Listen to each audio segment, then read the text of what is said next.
I want to read something to you. One day a monk asked Joshi, what is meditation? That's an interesting. If somebody in the street said to you, what is meditation, what would you say? Anybody brave enough to throw in an answer? What is meditation? I'd say Google it. Pardon? Pardon? Google it. Google it, yeah. Anybody got? I mean, we're all coming here. We're doing Zazen. What is meditation?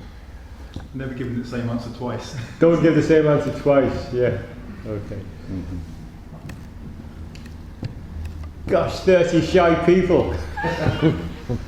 Okay, so I'll tell you what Joshua said. Joshua said, it's not meditation. And the monk then asked, why is it not meditation? And Joshua said, because it's alive.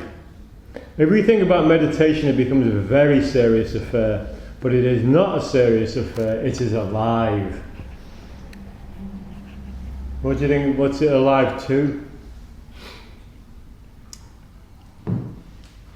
Traffic on Hope Street. Traffic on Hope Street? Yeah. Let me tell you the run into this is that in this piece I'm reading, the guy's been talking about the two arrows, the arrow of dying and the arrow of living.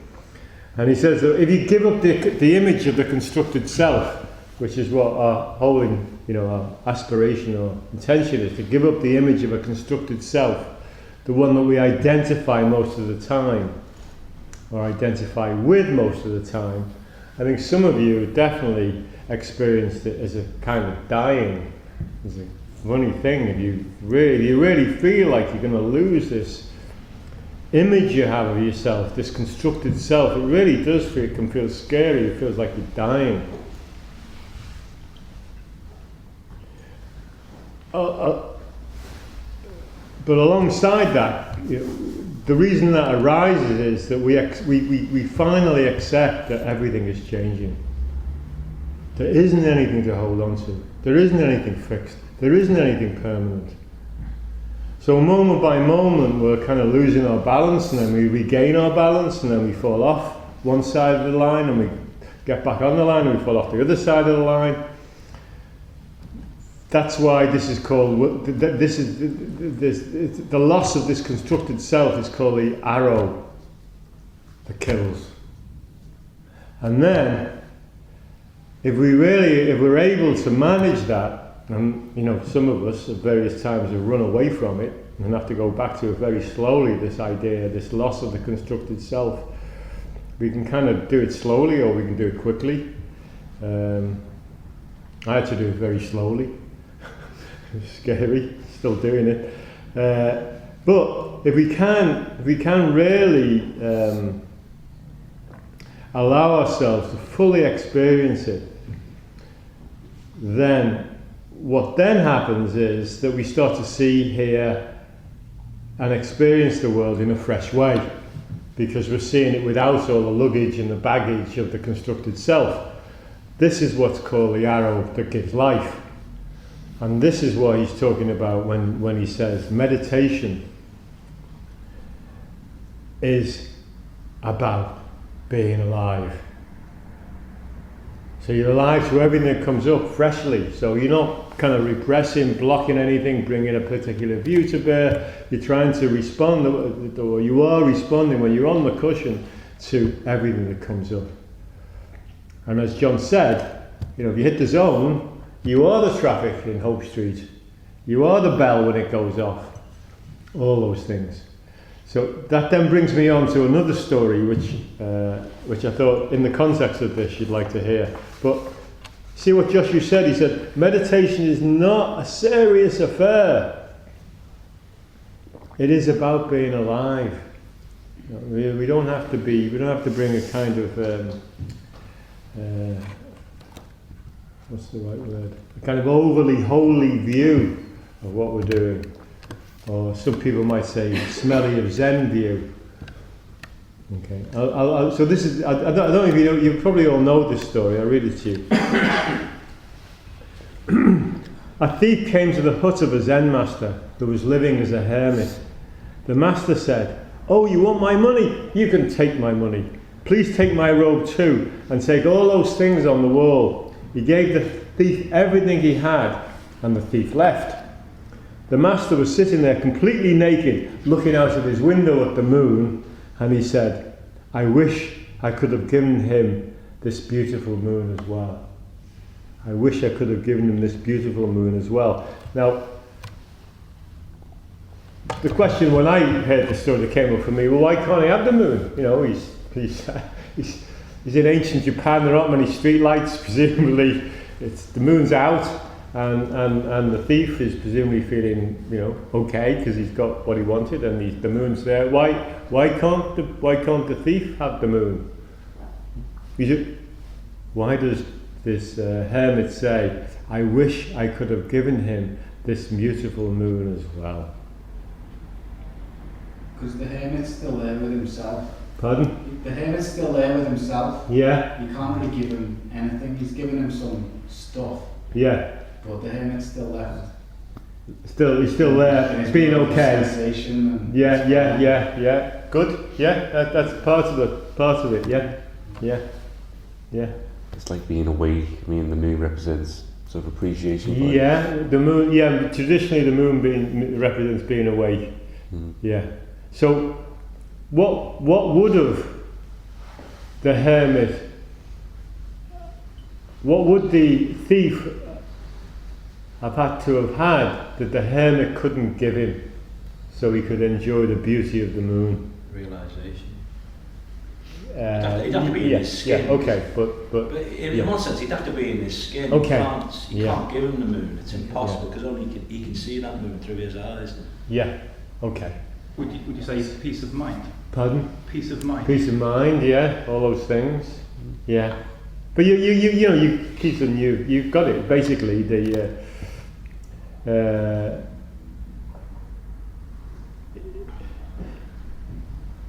in order for him to perceive the moon in the way that the hermit was perceiving the moon, he would have had to have experienced what it was like to be the hermit, and the hermit couldn't give him that. You know, and that's a good lesson for us all. Nobody can give us anything nobody can give us their own experience.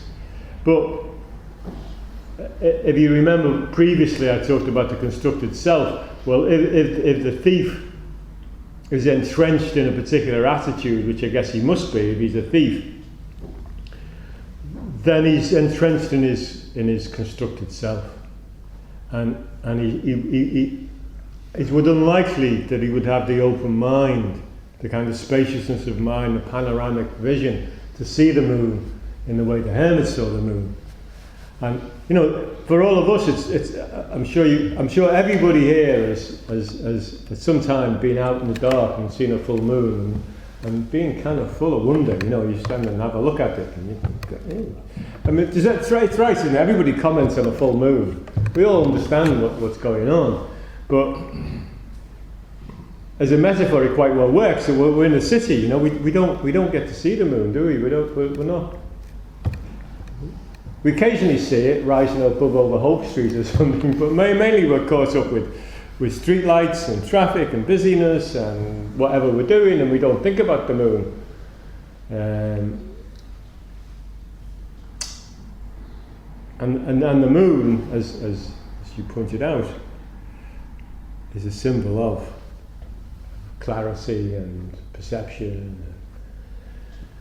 So you have to go to the countryside in the dark to see the moon,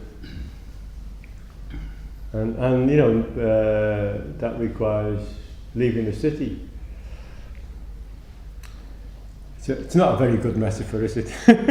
For giving up the constructed self, but yeah, okay. So you would have had to transmit his mind to him for him to see the moon in that way.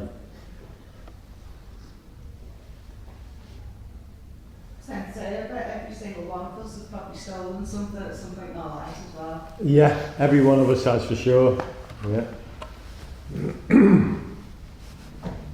Maybe even yesterday. So the thing is, if let's go back to the meditation thing. If meditation is about being alive, what quality do we need to bring to the meditation to keep it alive? What do we need to bring for it to stay alive? What kills something anyway? That's an easy question. What kills something? Fixed view. Pardon? A fixed view. Yeah, when you're fixed, when you know. I mean, if you're having a conversation with somebody and and they respond with a closed answer, leaving no openness, the conversation's dead, isn't it? The person doesn't. I'm sure you all experienced the folk respond in a closed way, and then the conversation ends. It's dead. And it's the same for you when you're on the meditation cushion. If you've got a fixed view, fixed ideas of how it should be or it shouldn't be, or how you should be or how you shouldn't be, then it's dead. So what do we need to bring all the time, being on the cushion? What frame of mind do we need to bring? Open. Pardon? Open. Open, yeah. And open implies what? Curiosity. Pardon? Curiosity. Curiosity, yeah. Questioning. Yeah, questioning. So, quite a few teachers have written that Zen is about questioning. It's only about questioning. And that doesn't necessarily mean that you're looking for an answer. It's about being present to the question. And that doesn't mean it isn't okay to be who you are now, but you can question it. So, any questions that you might think are important to ask? I'm being challenging tonight, I know, but these aren't easy questions. But what are the kind of bottom line questions that you might be asking yourself? What is this? What is this? Yeah. Who am I? Where am I? Yeah. Who's asking? Who's asking? Yeah. What's the point? Pardon? What's the point? Yeah. Good. So, what's the point? Who am I? What's this? These are all good questions. How should we live our lives? Took the words out of my mouth. How do I live this life? How do I live this life? How can I move beyond the three poisons, greed, anger and ignorance? How do I do that? What are you doing in Zazen? What is it you're doing? I've written a quote. Dogen says, just in the moment of sitting Zazen, what kind of aim, intention or reality is being accomplished? We should diligently inquire in detail. What is it that you want to accomplish? Do you want to accomplish anything? And how will you do it?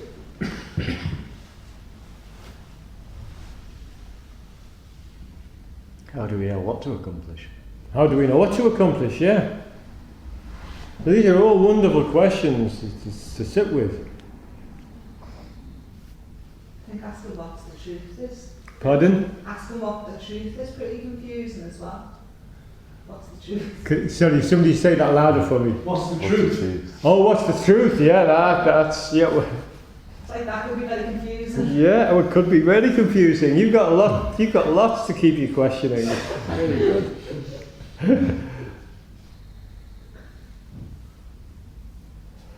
And how can you embody the three marks of existence in this tradition? The three marks of existence are impermanence, no self, and I won't say suffering because we don't all suffer all the time, but an ongoing lack of ease, a sense of a lack in our lives.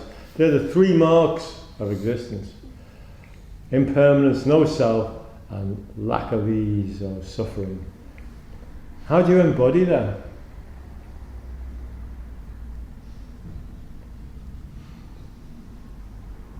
Tolerance. Pardon? Tolerance. Intolerance. Tolerance. Tolerance, Like yeah. Yeah. Tolerance of who? the state. The bit bearing it. Oh, okay. Yeah. Yeah. And can you be tolerant with yourself? I'm shy. It was like, what's the point and what's the truth? Okay. And, and what's next? Or And what's next? Yeah. Yeah. Do you? There's a long-standing debate about whether Zen practice or Buddhism as a whole is a religion or not.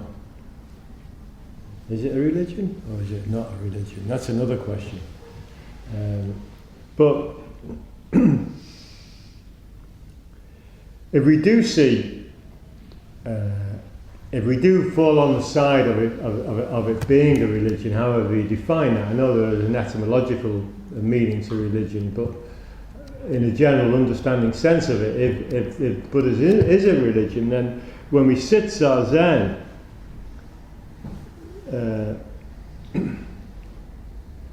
within the Mahayana path, we're sitting in a religious context, because the whole intention of sitting Zazen is to manifest the Bodhisattva path. I mean, that's the intention of the Mahayana tradition, to manifest the Bodhisattva path. And how, and also within that, how do we support the reciprocal understanding and awakening of each of us? How do we do that? That's another question for Zazen.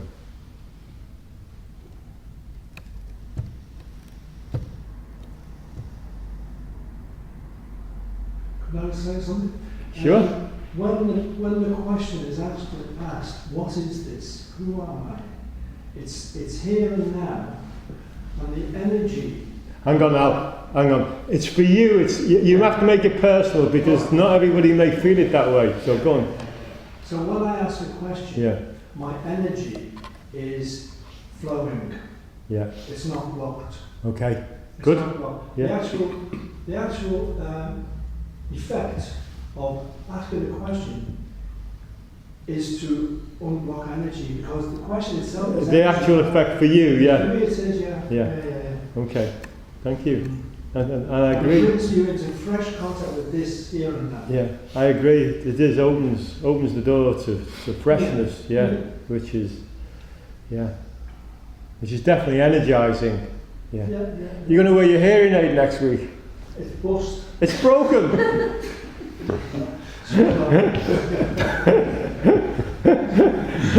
Alan can sit through a whole talk, not hear a word, and then at the end he can say something about it. It's great. I know, I can see. Okay. So where's the moon tonight? Is it a full moon tonight? I don't know. Where's the moon up to? It's just been Chinese New Year, Sensei, so it's going to be small. Oh. It'll go up to full moon in about 15 days. It's the Chinese New Year on a. Just the weekend, just. Okay. And that's the first of the lunar month. So. So that's what dictates the Chinese New Year, the first of the lunar month. Yes. Okay. Thank you. Well, I'm done. I don't know if anybody's got any wonderful or otherwise comments to make that will help us all in our reciprocal efforts of awakening. I'm just interested in the story. You know, Oh yeah, The thief. the thief. Yeah. I wish I could give him this, but part of that constructed self, as you were saying, for the thief, is to take, isn't Yeah. it? Is to grasp Yeah. He feels he's lacking. and Yeah. acquire stuff. Yeah. So it sets up a sort of paradox in a way, doesn't it? That how can you meaningfully give something like the moon or anything to somebody who maybe just values taking it? Yeah. So is it something about our approach to meditation as well, which is to say, if you go into it, with an idea that you're going to pull something Grasping. out, Yeah. you're going to steal something out of it. Yeah. Yeah, that's a really good point, John. Yeah. Good, interesting point. Yeah. Yeah. Yeah, we can't come into Zazen with a grasping attitude. It just doesn't work. Well, you could, but you'd sit for years and years. Without any benefit, I guess. And go away empty-handed. And go away empty-handed. Another paradox.